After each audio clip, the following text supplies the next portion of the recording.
আসসালামু আলাইকুম everyone, welcome back to my channel Manha কিচেনে। আমি মানহা। আপনারা সবাই কেমন আছেন?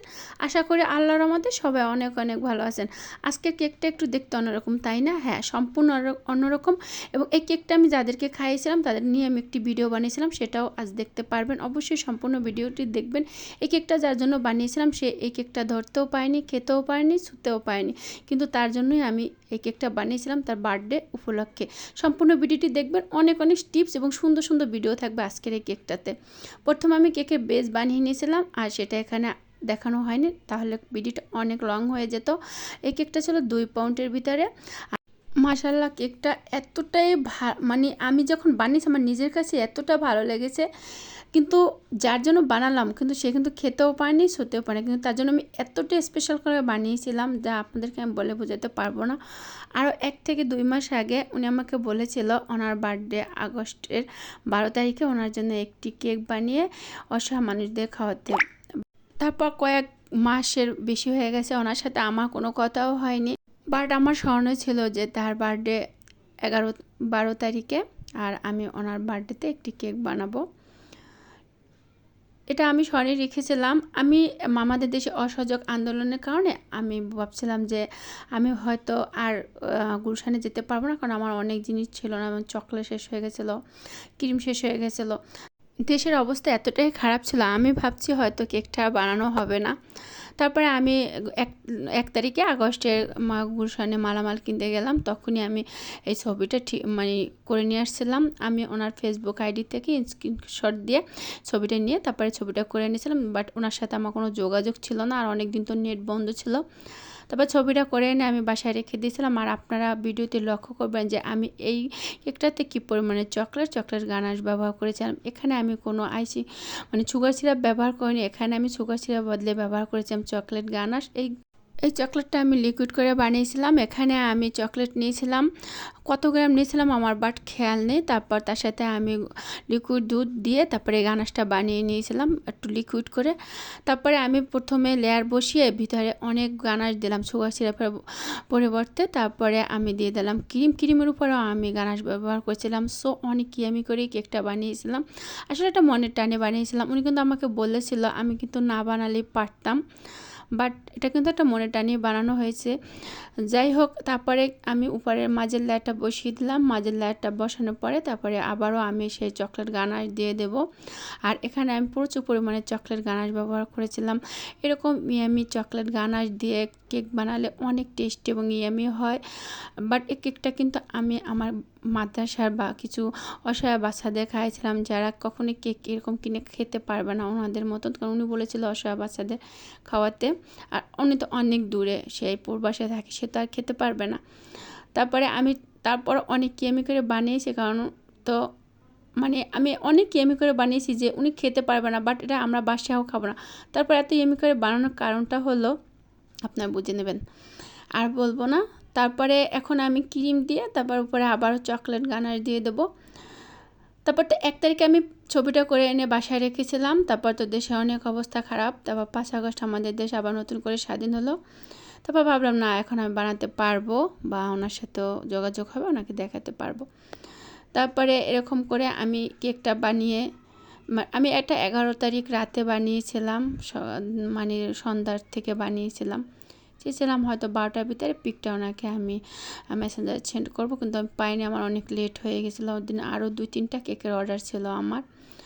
আর কতটা চকলেট গানাশ ব্যবহার করেছি তা আপনারা দেখে বুঝে নেবেন। এরকম যদি ইয়ামি ওভারলোড বা মোকো কেক বা ময়েস্ট কেক আপনারা অর্ডার করতে চান, আমাকে অর্ডার করতে পারেন, কারণ আমি অনেক ইয়ামি করে চকলেট কেকগুলো বানাতে পারি।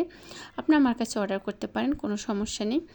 তারপরে আমি অল্প ক্রিম দিয়ে গ্রাম পুটিন করে ফ্রিজে রেখে দেবো কিছুক্ষণের জন্য। আর এটা ছিল একটি 2 পাউন্ড চকলেট কেক। এটা আমি একটু হাই করব, কারণ পিক দিয়ে কেক বানালে একটু হাই বানালে দেখতে ভালো লাগবে। আর এই পিকটা আমি ওনার আইডি থেকে চয়েস করেছিলাম, এটা উনি পছন্দ করেনি বা উনি জানতও না। আমি ওনার আইডি থেকে পিকটা স্ক্রিনশট দিয়ে তারপরে এটা ছবিটা আমি বানিয়ে নিয়ে রেখেছিলাম সেই 1 তারিখে। তারপরে কেকটা আমি বানিয়েছিলাম। কেকটা বানানোর পর একদিন পুরো একদিন কেন 1 রাত 1 দিন ফ্রিজে রাখছিলাম। সরি 2 রাত একদিন আমি ফ্রিজে রাখছিলাম, বাট আমি তো সময় পাবো, তারপর তো না আমি এটাকে খাওয়াবো অসহায় বাচ্চাদের বা বাচ্চাদেরকে। প্রথম চেয়েছিলাম আমি এর সাথে বিরিয়ানি মানে প্যাকেট করব, করে তারপরে আমি যে রাস্তার পাশে যে অসহায় বাচ্চারা আছে না, অনেকে থাকে, ওদেরকে খাওয়াবো। এটা আমি ভিডিও করতে চেয়েছিলাম, বাট ওটা আমার সময় করা হয় ওঠেনি, কারণ আমার এই কয়েকদিন প্রচুর অর্ডার ছিল। এগুলো অর্ডার করব না আমি কোথাও যাবো, তারপর তোমার মাদ্রাসা খোলা ছিল, এই বিভিন্ন কারণে আমি আর ওইটা করতে পারিনি। তারপর মনে মনে সিদ্ধান্ত নিলাম, এইটা আমার মাদ্রাসায় কিছু কিছু বাচ্চারা আছে যারা কখনো কেক কিনে খেতে পারে না, ভাতই ঠিক মতন খেতে পারে না। আমি চিন্তা করলাম তা ওই কিছু বাচ্চাদের এনে আমি এই কেকটা খাওয়াবো, আর আমি যেটা বলি সেটা করার চেষ্টা করি ইনশাআল্লাহ। এটা আমি অনেক আগে থেকে, আমার কাছে কোনো অহংকার হিংসা কিছুই পাবেন না, আমার মনটা অন্যরকম, যারা আমার সাথে মিশে তারা বুঝতে পারবে। তারপরে আমি দেখুন অনেক সুন্দর ফিনিশিং করলাম, আর কেকের ফিনিশিং কিন্তু কেকের বেস্ট লুক। সম্পূর্ণ ভিডিওটি দেখবেন, লাস্টে কিন্তু অনেক সুন্দর একটা ভিডিও থাকবে যে আমি কেকটা বাচ্চাদের খাইয়েছিলাম, ওই ভিডিওটা আজ আমি এর সাথে শেয়ার করেছি। আর কেকটাও সম্পূর্ণ চকলেট ওভারলোড ছিল। আর এই চকলেট গানাশটা আমি 300 গ্রাম চকলেট নিয়েছিলাম, সরি 250 গ্রাম, তার সাথে আমি দিয়েছিলাম আপনার ক্রিম দিয়ে এই চকলেট গানাশটা বানিয়ে নিয়েছিলাম। গানাশটা আমার সম্পূর্ণ লাগেনি, কিছু গানাশ রয়ে গেছিলো, সেটা আমি ফ্রিজে রেখে দিয়েছিলাম। আর কেকটা বানাতে গিয়ে আমি কোনো প্যারায় পড়িনি, কোনো মানসিক অশান্তি লাগেনি। অনেক কেক বানাতে গেলে না বিভিন্ন প্যারায় পড়ি, ভুল হয়ে যায়।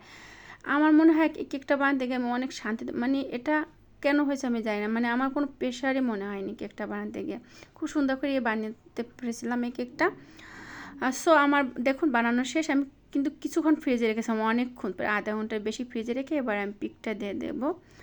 এখন এখানে পিকটা বসিয়ে দিলাম, আর পিকটার নিচে যে একটা মানে ছিল, কাগজ ছিল, ওটা উঠিয়ে নেবো। আর চারপাশটা আমি সুন্দরভাবে কেটে নিয়েছিলাম। আপনার কোনো যদি যারা কেক বানান, শুধু কেকের উপরে পিক দিবেন না, না চকলেট গানাশ, আর নাহলে আপনার ফন্ডেট বেলে এই ফন্ডেটের উপরে দিয়ে দেবেন। আমি ফন্ডেটের উপরে দিতাম যদি দূরে ডেলিভারি দিতাম, আর বাট আমি তো অনেক আমি একটি চকলেট গানাশ ব্যবহার করেছি, তাই কিন্তু আমি আর ফন্ডেট ব্যবহার করিনি। ফন্ডেটের উপর কেকটা দিই তাহলে একদম এখন যেরকম কেকটা দেখা যাচ্ছে ওরকম থাকবে, আর নাহলে ফ্রিজে রাখার সাথে সাথেই ছবিটা একদম নষ্ট হয়ে যাবে। আর এই যে চকলেট ক্রিমটা দেখেন, এটা কিন্তু চকলেট ক্রিম না, এটা গানাশ ক্রিম। আমি গানাশ বানিয়ে তার সাথে 2-3 টেবিল চামচ ক্রিম দিয়ে আমি এই চকলেট মানে গানাশ ক্রিমটা বানিয়ে নিয়েছিলাম। এতটা ইয়ামি এই গানাশটা, আপনারা এই কেক না খেলে বুঝতে পারবেন না। এই কেকটা অনেক ইয়ামি ছিল, এই চকলেট গানাশ ক্রিমটা। একদম সিম্পল ডিজাইন করেছিলাম, বাট ছবি দিয়ে তো আর এরকম বেশি হাইপ, মানে একদম বেশি হিজিবিজি বা কালারফুল ডিজাইন ভালো লাগবে না, গর্জিয়াস ডিজাইন। তারপরে আমি হ্যাপি বার্থডেটা লিখে দিলাম, আর হ্যাপি বার্থডেটা দুটোই ওই ভাইয়া দিয়েছিল যখন আমি এটা প্রিন্ট করে আনিছিলাম, তারপরে আমি দুই পাশে এটা লাগিয়ে দিলাম। মাশাল্লাহ ফাইনালি আমি কেকটা কমপ্লিট করতে পেরেছিলাম, তখন বাজে 2টার বেশি। তখন আমি ওনাকে এটা আপলোড করেছিলাম, ওনার মেসেঞ্জারে আমি সেন্ড করেছিলাম এই কেকটা। এখন দেখুন আমি কেকটা আমার বাচ্চাদের খাওয়াই 2 দিন পরে। আমার এই কয়টা কিউট আমার মাদ্রাসা বাচ্চা, সবচেয়ে মাঝে যে ব্লু কালারের যে বাচ্চাটা দেখেন না, ও খুবই অসহায়। ওর আম্মু বাসায় কাজ করে, ওর মাঝে মাঝে খাতা কলম আমি পেন্সিল কিনে দিই, ও অনেক অসহায়, ও কখনো এরকম কেক কিনেই খেতে পারবে না। আরগুলো মোটামুটি যাই হোক, আর কিন্তু এই কাউসার বেশি অসহায়, ওর জন্য সবাই দোয়া করবেন। ও বেন্ট অনেক ভালো, লেখাপড়া অনেক ভালো, একটা পেলের বাচ্চা। দেখুন আমি কিন্তু ওকে কেকটা মানে কেটে খাইয়ে দিলাম। আমার কাছে এত হ্যাপি লাগছিল, কিন্তু কেকটা কাটতে গিয়ে না আমার চোখে জল চলে আসছে। কেন আসছে সেটা আপনাদেরকে বলবো না, এটা আপনার বুঝে নেবেন কেন জানি আমার চোখে পানি চলে আসছে। আর মনে মনে ভাবছিলাম যার জন্য বানালাম সে তো খেতেও পারলো না, ধরতেও পারলো না। আর শুধু সে কারণে আমার চোখে জল আসেনি, অন্য একটা কারণ ছিল। বাট এই ছোট ছোট বাচ্চাদের যে কেকটা খাওয়াতে পারছে এর জন্য অনেক আমি হ্যাপি ছিলাম। আর যার উদ্দেশ্যে আমি কেকটা বানিয়েছি তাকে অনেক ধন্যবাদ, যে সে আমাকে এরকম একটা কেক বানানোর জন্য বলেছিল।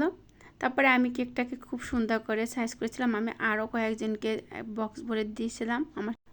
আর এই কেকটার এক টুকরো কেকও আমি খাইনি, আমার খেতে মন চায়নি, কেন জানি আমি নিজেই জানি না। তারপরে আমি কেকটা যখন কাটি আমার অনেক খারাপ লাগছিল, সেটা আমি বলবো না, তো আগে বলছি। তারপরে দেখুন বাচ্চারা কি মজা করে ইয়ামি করে খাচ্ছে, তাই না? কতটা মানে ভালো লাগতেছে ওদের খাওয়া দেখে। আমি শুধু ওদের কেক খাওয়াইনি, পুডিং, লুডু, সেমাই, বিরিয়ানি সব কিছুই খাওয়াইছিলাম। বাট ওরা খুব মজা করে খাইতেছিল। লাস্টে ওদেরকে আমি কোকো খাওয়াইছিলাম। আর এই সবগুলোই আমার হাতে নিজের হাতে রান্না করেছিলাম ওদের জন্য, আর যার বার্থডে ছিল তার উপলক্ষে। এই দেখুন আমি কত সুন্দর করে ওদেরকে খাওয়াইলাম, আর কত মজা করে আর টিভি দেখছে আর খাচ্ছে। ওরা আমাদের বাসায় টিভি দেখতেছিল আর খাচ্ছিল। সবচেয়ে কাউসারকে আমার বেশি ভালো লাগে। আর খাওয়াটা দেখুন কতটা স্পেশাল, কত সুন্দর করে খাচ্ছে। পরে ওরা অনেক কথা বলেছে, ওগুলো আমি এখানে শেয়ার করতে পারিনি। দেখুন ভয়েসটা আর আমি দিতে পারিনি এখানে। এই যে ও বলতেছে কেকটা অনেক মজা হয়েছে, আপনাকে অনেক ধন্যবাদ। আর আমি ওদের সাথে মজা করতেছিলাম।